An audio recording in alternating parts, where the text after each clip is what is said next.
കേരള കോൺഗ്രസ് നേതാവ് PJ. Joseph ഇനി തെരഞ്ഞെടുപ്പ് രാഷ്ട്രീയത്തിലേക്കില്ല എന്ന് സൂചന. തൊടുപുഴയിൽ മകൻ അപ്പു ജോൺ ജോസഫ് മത്സരിച്ചേക്കും. ഇതോടെ ജോസഫ് വിഭാഗത്തിൽ അധികാരമാറ്റത്തിനു കൂടിയാണ് കളം ഒരുങ്ങുന്നത്. ജോസഫിന്റെ നീക്കത്തിൽ ഒരു വിഭാഗത്തിന് കടുത്ത അതൃപ്തിയുണ്ട്.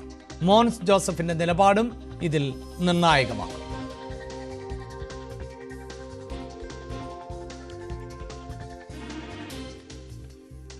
വാർത്തയുടെ വിശദാംശങ്ങളുമായി ജി ശ്രീജിത്താണ് ചേരുന്നത്. ശ്രീജിത്ത്, മധ്യ കേരളത്തിൽ സ്വാധീനമുള്ള രാഷ്ട്രീയ പ്രസ്ഥാനങ്ങളിൽ ഒന്നാണ്, പ്രത്യേകിച്ച് തൊടുപുഴ ഉൾപ്പെടെയുള്ള മണ്ഡലങ്ങളിൽ.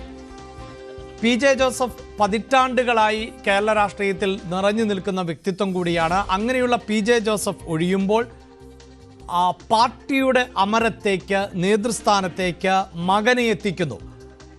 ഇത് കേരള കോൺഗ്രസിൽ എപ്പോഴും നടക്കുന്ന ഒന്ന് തന്നെയാണ്. കേരള കോൺഗ്രസിൻ്റെ വിഭാഗങ്ങൾ, അതിപ്പോൾ ബാലകൃഷ്ണപിള്ളയുടേതാകട്ടെ, അല്ലെങ്കിൽ ടി.എം. ജേക്കബിൻ്റേതാകട്ടെ, കെ.എം. മാണിയുടേതാകട്ടെ, പക്ഷേ ഈ ജോസഫ് ഗ്രൂപ്പിൻ്റെ തലപ്പത്തേക്ക് അപ്പുവിനെ പ്രതിഷ്ഠിക്കുമ്പോൾ അതിൽ പാർട്ടിക്കുള്ളിൽ നിന്നുണ്ടാകുന്ന വികാരം പൊതുവെ എന്താണ്?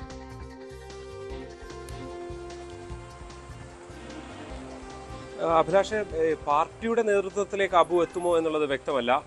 അവിടെ നിയമസഭാ സീറ്റിലേക്ക് അബു ജോസഫ് അടുത്ത തെരഞ്ഞെടുപ്പിൽ മത്സരിക്കാൻ പോകുന്നു എന്നുള്ളത് തന്നെയാണ് നിലവിൽ നമുക്ക് ലഭ്യമാകുന്ന വിവരമനുസരിച്ച്. ഇക്കാര്യത്തിൽ നേതൃതലത്തിൽ, അതായത് ഏറ്റവും തലപ്പത്തുള്ള മോൻസ് ജോസഫ്, ഫ്രാൻസിസ് ജോർജ്, അങ്ങനെയുള്ള പല നേതാക്കളുമുണ്ട്. ആ തലത്തിലുള്ള നേതാക്കളുമായി ഇക്കാര്യത്തിൽ ആശയവിനിമയം നടന്നു കഴിഞ്ഞു എന്നുള്ളതാണ്.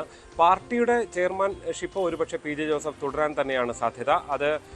അതിനുശേഷം ആര് എന്നുള്ള ചർച്ചകൾ നിലവിൽ എന്തായാലും തുടരുന്നില്ല. അതായത് ഈ പാർട്ടിയുടെ ഏറ്റവും പ്രധാനപ്പെട്ട ചുമതലകളിലേക്ക് മോൻസ് ജോസഫിനെ ഒരു ഘട്ടത്തിൽ കൊണ്ടുവന്നപ്പോഴാണ് ജോണി നെല്ലൂർ ഉൾപ്പെടെയുള്ള വിഭാഗം അതുമായി ഇടഞ്ഞു നിൽക്കുന്ന സാഹചര്യം ഉണ്ടായത്. പക്ഷെ പിന്നീട് ഫ്രാൻസിസ് ജോർജ് ഉൾപ്പെടെയുള്ളവർക്ക് ലോക്സഭാ സീറ്റ് നൽകിക്കൊണ്ട് ആ ഒരു ഫലത്തിൽ ആ ഒരു തർക്കത്തിന് ഏതാണ്ട് പരിഹാരം ഉണ്ടാക്കിയതാണ്. എന്തായാലും അബു ജോസഫ് ഈ ഒരു പദവിയിലേക്ക് എത്തുന്നതിൽ ഏതെങ്കിലും തരത്തിലുള്ള എതിർപ്പ്, അതായത് ഈ പ്രാദേശികമായ ചില എതിർപ്പുകൾ ചില നേതാക്കൾക്കിടയിൽ ഉണ്ട് എന്നുള്ളതിനപ്പുറത്തേക്ക് അബു തന്നെ അടുത്ത നിയമസഭാ തെരഞ്ഞെടുപ്പിൽ തൊടുപുഴയിൽ നിന്ന് മത്സരിക്കും എന്നുള്ളതാണ് നമുക്ക് അറിയാൻ സാധിക്കുന്നത്. തീർച്ചയായും അഭിലാഷ് നേരത്തെ ചൂണ്ടിക്കാണിച്ചതുപോലെ ഒരുപക്ഷെ തെരഞ്ഞെടുപ്പ് രാഷ്ട്രീയത്തിൽ ഇനി പി.ജെ. ജോസഫ് ഉണ്ടായിരിക്കില്ല എന്നുള്ളത് തന്നെയാണ് നമുക്ക് എടുത്ത് പറയാൻ സാധിക്കുന്നത്. അദ്ദേഹത്തിന്റെ 84-ാം ഈ ഒരു പിറന്നാൾ ആഘോഷമൊക്കെ അടുത്തിടെയാണ് നടന്നത്. അടുത്ത കാലത്തെക്കുറിച്ച് അനാരോഗ്യ പ്രശ്നങ്ങളൊക്കെ ഉണ്ട്. ആ ഘട്ടങ്ങളിലൊക്കെയും അബു ജോസഫാണ് തൊടുപുഴയിൽ പി.ജെ. ജോസഫിന് പകരം പല പരിപാടികളിലും പങ്കെടുക്കുകയും അവിടെ നിറഞ്ഞു നിൽക്കുന്ന ഒരു സാന്നിധ്യമായി മാറുകയും ചെയ്തിട്ടുണ്ട്. കഴിഞ്ഞ 1-2-3 വർഷമായി സംസ്ഥാന രാഷ്ട്രീയത്തിലും അബു ജോസഫ് കേരള കോൺഗ്രസിന്റെ നേതൃനിലയിൽ നിറഞ്ഞു നിൽക്കുന്നു. സംസ്ഥാന കോർഡിനേറ്റർ എന്ന പദവിയിൽ നിന്നുകൊണ്ടാണ് ഫലത്തിൽ അബു ജോസഫ് പ്രവർത്തിക്കുന്നത്. ഒരുപക്ഷെ പി.ജെ. ജോസഫ് കഴിഞ്ഞാൽ വളരെ പ്രധാനപ്പെട്ട പദവിയിലേക്ക് മോൻസ് ജോസഫിന്, അതായത് കാലങ്ങളായി മോൻസ് ജോസഫാണ് പി.ജെ. ജോസഫിനൊപ്പം നിന്നിട്ടുള്ള നേതാവ്. മറ്റ് ജോർജ് ഉൾപ്പെടെയുള്ളവർ പല ഘട്ടത്തിലും പി.ജെ. ജോസഫിനെ വിട്ടുപോവുകയും തിരിച്ചു വരികയും ഒക്കെ ചെയ്തിട്ടുള്ള നേതാക്കളാണ്. അവിടെ ഈ മോൻസ് ജോസഫ് കാലങ്ങളായി കൂടെ നിൽക്കുന്നു. ആ ഒരു പ്രാധാന്യം മോൻസിന് പി.ജെ. ജോസഫ് നൽകുന്നുണ്ട്.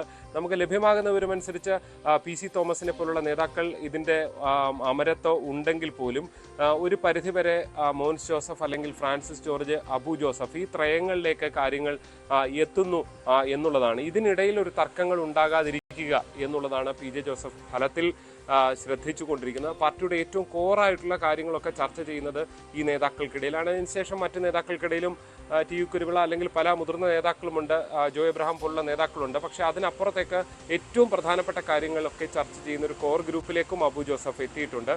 ഒരുപക്ഷെ തൊട്ടടുത്ത നേതൃനിരയിലേക്ക്, ചെയർമാൻ പദവിയിലേക്ക് അബു എത്തും എന്ന് നമുക്കിപ്പോൾ പറയാൻ കഴിയില്ല. അത്രയും സീനിയർ നേതാക്കളുണ്ട്. നേരത്തെ കേരള കോൺഗ്രസ് എമ്മിൽ സംഭവിച്ചതുപോലെ കെ.എം. മാണിക്ക് ശേഷം ജോസ് കെ. മാണി എന്ന ഒരു ചിന്ത ആ പാർട്ടിയിലില്ല. അബുവിനും അങ്ങനെ ഒരു, അതായത് ശ്രീജിത്ത്, സ്വാഭാവികമായും ഇവിടെ ഇപ്പോൾ ഈ പാർലമെന്ററി രാഷ്ട്രീയത്തിൽ നിന്ന്, അതായത് തെരഞ്ഞെടുപ്പ് രാഷ്ട്രീയത്തിൽ നിന്ന് പി.ജെ. ജോസഫ് മാറി നിൽക്കുമ്പോൾ അതിന് പകരക്കാരനായി അബുവിനെ എത്തിക്കുമ്പോഴും പാർട്ടിയുടെ നേതൃനിരയിലേക്ക് മറ്റുള്ളവരെ പ്രതിഷ്ഠിച്ചുകൊണ്ട് ഒരുപക്ഷെ അങ്ങനെ ഒരു പ്രതിഷേധങ്ങൾ കൂടി ഇല്ലാത്ത ഒരു സമവായ നീക്കങ്ങളോ അല്ലെങ്കിൽ സമവായ സാഹചര്യമോ സൃഷ്ടിക്കുക, അങ്ങനെയൊന്നാണോ ഇപ്പോൾ പാർട്ടിയിൽ നടന്നുകൊണ്ടിരിക്കുന്നത്? തീർച്ചയായും അത് തന്നെയാണ്. കാരണം നമുക്കറിയാം ജോസ് കെ മാണിയെ തൊട്ടടുത്ത ചെയർമാൻ സ്ഥാനത്തേക്ക് കേരള കോൺഗ്രസ് എമ്മിൽ പരിഗണിക്കുകയും അതിനുവേണ്ടിയുള്ള വലിയ തർക്കങ്ങൾ ഉണ്ടാകുകയും ചെയ്തു. ആ സമയത്ത് CF തോമസിനെ ചെയർമാനായി ഒരു ഒത്തുതീർപ്പ് ചെയർമാൻ എന്ന നിലയിൽ KM മാണി ഉണ്ടായിരുന്ന കാലത്ത് തന്നെ പാർട്ടി ചെയർമാനായിരുന്ന CF തോമസിനെയൊക്കെ അവതരിപ്പിക്കുകയും ചെയ്തിരുന്നു. പക്ഷേ അതിന് വിട്ടുവീഴ്ചയ്ക്ക് മാണി ഗ്രൂപ്പ് തയ്യാറായിരുന്നില്ല. അങ്ങനെയാണ് ആ പാർട്ടി പിളരുന്ന നിലയിലേക്ക് എത്തിയത്. അതായത് അധികാര തർക്കം പലപ്പോഴും പാർട്ടിയെ പിളർപ്പിലേക്ക് കൊണ്ടെത്തിക്കാറുണ്ട്.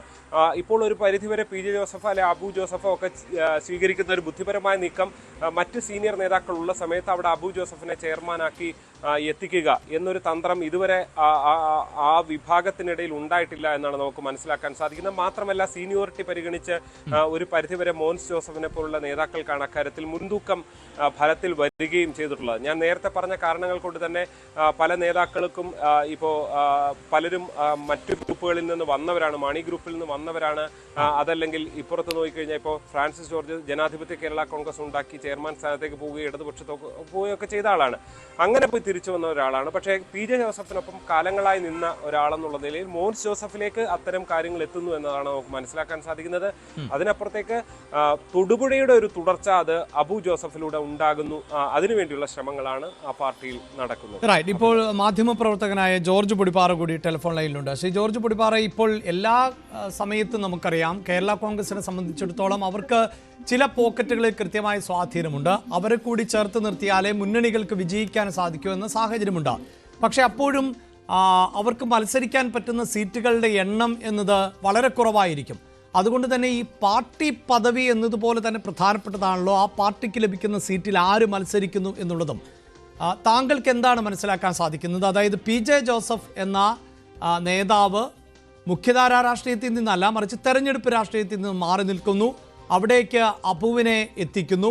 അങ്ങനെ അതൊരു സംഘടനാ തലത്തിലുള്ള നേതൃനിരയിലേക്കല്ല എത്തിക്കുന്നത് എന്ന് പറയുമ്പോൾ പോലും ആ പാർട്ടിയിൽ ഏത് തരത്തിലുള്ള ചലനം സൃഷ്ടിക്കാനാണ് സാധ്യതയെന്നാണ് താങ്കൾ നിരീക്ഷിക്കുന്നത്?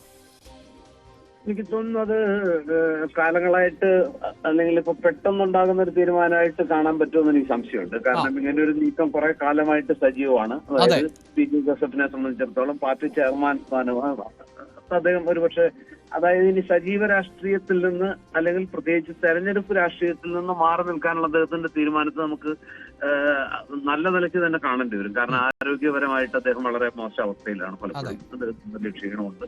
ഇനി ഒരു വലിയ ഒരു തെരഞ്ഞെടുപ്പ് പോരാട്ടത്തിനും അതിന്റെ ഒരു ക്ലേശം അല്ലെങ്കിൽ അതിന്റെ ഒരു ശാരീരികമായിട്ടുള്ള അതിന്റെ ഒരു ക്ലേശം അനുഭവിക്കാനുള്ള ആരോഗ്യസ്ഥിതി അദ്ദേഹത്തിനില്ല. മാത്രമല്ല ഇനി ഈ ഘട്ടത്തിലെങ്കിലും അദ്ദേഹം അങ്ങനെ ഒരു പകരക്കാരനായിട്ട് മകനെ കൊണ്ടുവരാൻ ഉദ്ദേശിക്കുന്നുണ്ടെങ്കിൽ ഈ തെരഞ്ഞെടുപ്പിലെങ്കിലും അത് ചെയ്തില്ലെങ്കിൽ പിന്നീട് ഒരുപക്ഷെ അദ്ദേഹത്തിന് അത് ചെയ്യാൻ അങ്ങനെ സാധിച്ചു ഉറപ്പുമില്ല അദ്ദേഹത്തിന്. അപ്പൊ ഇത് അത് ചെയ്യേണ്ട ഏറ്റവും ലാസ്റ്റ് ടൈമാണെന്നാണ് ഞാൻ വിചാരിക്കുന്നത്. അതായത് ഈ അപ്പു അത്തരത്തിലുള്ള ഒരു കളം രൂപപ്പെടുത്തുന്നുണ്ട് എന്നല്ലേ നമുക്ക് മനസ്സിലാക്കേണ്ടതായി വരുന്നത്. പ്രത്യേകിച്ച് കഴിഞ്ഞ കുറെ കാലങ്ങളായി വളരെ സജീവമായി തന്നെ അപ്പു ഈ മണ്ഡലത്തിൽ കേന്ദ്രീകരിക്കുന്നുണ്ട്. ഒപ്പം മുന്നണിയുടെ ഭാഗമായി നിന്നുള്ള പ്രവർത്തനങ്ങളുടെയൊക്കെ ഭാഗമാവുകയും ചെയ്യുന്നുണ്ട്.